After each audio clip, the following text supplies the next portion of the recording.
And Suge, once again, man, All right, I y'all do mute up. apologize to you about putting that out there, defending Wack for paying for the funeral services. And I get why you're upset, and you should be. But we apologize. Me and you talked about that. And so I thought that was water under the bridge. Hopefully this is, like I said, old footage, an old interview that the Snitch No Joke decided to put up. But who knows? But it's obviously you feel that way. So seriously, about our parents, I know you took a tap at mine, talking about my daddy like a hoe. Well, okay. We know who daddy really. You remember the situation when I changed the locks at your mama's house in Compton and you got mad at me for giving your daddy the key? You want me to tell that story, big dog?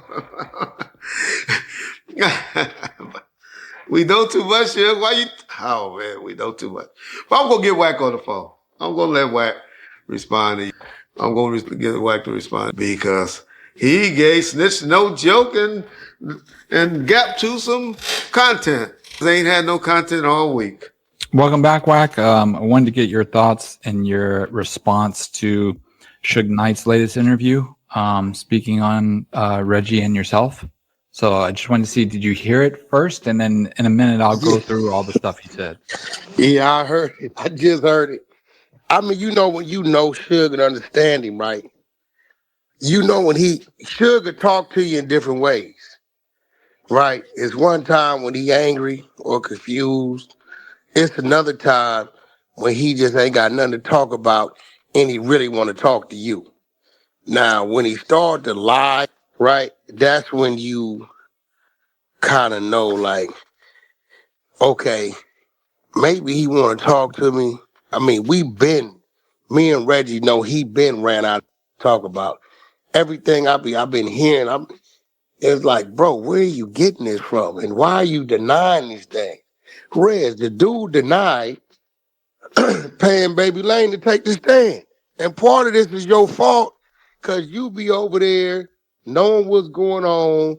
1 minute you hate him, next minute y'all on the phone cool, and then when he cuts your throat, then you want to unleash what's real. And you know the real. I know the real. Gentle Heart Red. If his eyeballs ain't dilating and real wide and he ain't leaning into the camera, he leave him alone. But yeah, I mean, he said all kind of crazy. What's one of them? He said, I've never been to death row office. Hey, Suge, put that on my power rule that I've never been to death row office. Yo, Red. Yeah, I can't believe things should say later. Yo, Red, listen, we just I'm going to name just a couple I'll let John exit. Okay. Oh, you no, talking I'm going to about name 3 prominent times. Okay. My real beef with Del Dog started because of Suge. Del Dog had a meeting, which he orchestrated through Tony Muhammad.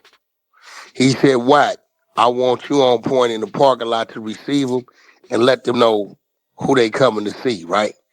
So, we had all the homies on the second floor lined up on the wall. When Del Dog came in, I let everybody in but him. I told him, go put your pistol up. They had an excursion back then. It was like 6, 7 of them niggas. He like, you didn't search them? I said, I ain't gonna search them, nigga, but I know you got one. I ain't tripping them because I already knew what it was on the second floor. I'm just power checking him because Suge is letting me know, dude think he more than what he is. Let's let him know he in the presence of us.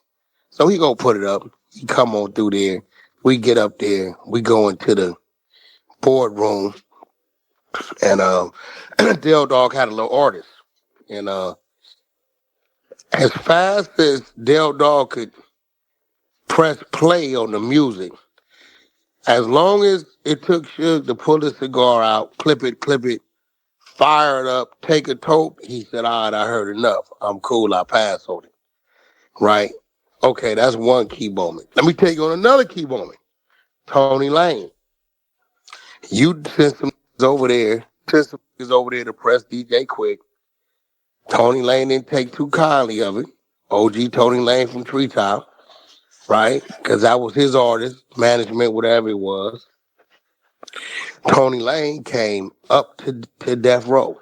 We ain't fucking with that nigga like that. If he come back here, you know what we gonna do to him. So I told him not to open the gate because I knew what that meant.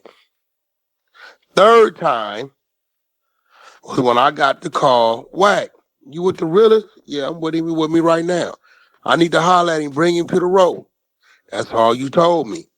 I brought Realist up to the road. Realist had just got that Lexus, 430 Lexus, whatever it was, four-door.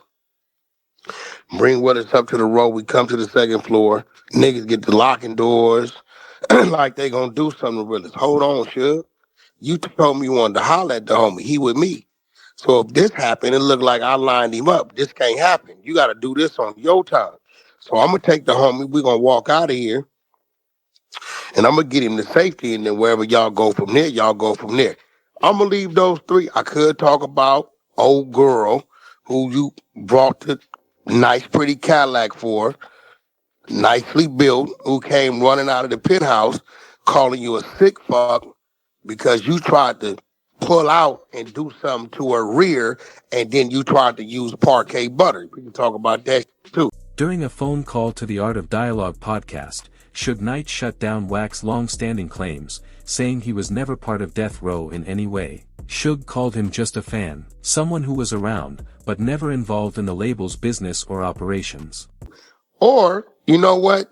Or, Red, we could talk about the numerous times where you held up meetings because you wanted to go ride your motorcycle through Beverly Hills like you was really in the streets, and the security had to follow you around, and we had to wait for you to get back to continue whatever it was we was going to do.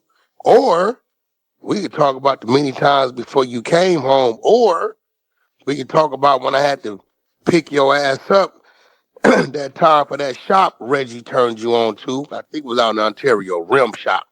I think it was your people, Reg. I believe it was. Yeah, I forget the Muhammad dude or something like that. Yeah, the rim shop when he put the rims on the Range Rover that the homegirl got that she ended up repossessing later on, the white joint, right? And I had to bring your ass back. I mean, the list go on and on. I mean, the office, nigga, the yacht, boat, the penthouse is on Wilshire. I mean, the list goes on and on. Like, I don't get what are you talking about, bro? Like, it's weird. That ain't no accolade of mine, but like to deny that's what it was is like kind of crazy. Wack, a prominent and often controversial figure in the hip-hop world, has repeatedly claimed over the years that he had a direct connection to Death Row Records during its legendary run in the 1990s, even suggesting he played a role behind the scenes during its rise. He's spoken about his supposed involvement in interviews and on social media, giving the impression that he was close to the label's inner workings and had relationships with key figures like Suge Knight. However, this narrative was recently called into serious question when Suge Knight himself, currently incarcerated, made a phone call to the Art of Dialogue podcast to set the record straight. During the conversation, Suge firmly denied Wack's long-standing claims, stating without hesitation that Wack was never part of Death Row Records in any official or unofficial capacity. In Suge's words, Wack was just a fan, someone who was around but never involved in the operations or business of the label. This revelation has sent ripples through the hip-hop community, especially among those who have followed Wack's career as a music manager and industry figure. It challenges the authenticity of Wack's image and raises larger questions about how easily individuals can rewrite or exaggerate their past roles in hip-hop history for clout or credibility. Suge Knight's dismissal comes with extra weight due to his foundational role in building Death Row, a label that shaped the West Coast rap scene and launched the careers of icons like Tupac Shakur, Dr. Dre, and Snoop Dogg.